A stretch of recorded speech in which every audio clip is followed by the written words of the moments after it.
a maintenant 1 an qu'on vit au rythme de la crise qui s'est créée en Ukraine au mois de février dernier. Cette crise a eu comme première conséquence de faire envoler le prix de la marchandise, comme deuxième conséquence de bousculer les flux internationaux d'exportation et d'importation de céréales.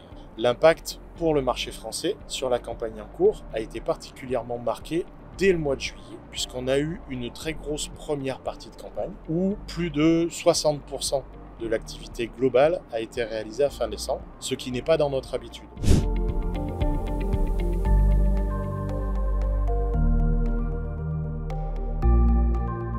Rouen est au plus proche de la principale zone de production de céréales française et qu'aujourd'hui, il est beaucoup plus simple, logistiquement parlant, de faire déplacer un navire de 30 000 tonnes du Havre jusqu'à Rouen plutôt que de faire déplacer 1000 camions pour déplacer la même quantité de marchandises de Rouen jusqu'au Havre.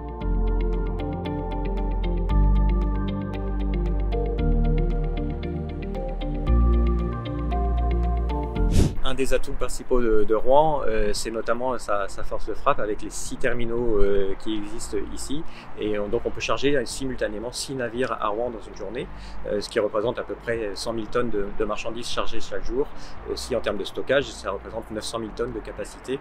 Donc ça permet de mettre à disposition à tout moment de la marchandise pour l'exportation.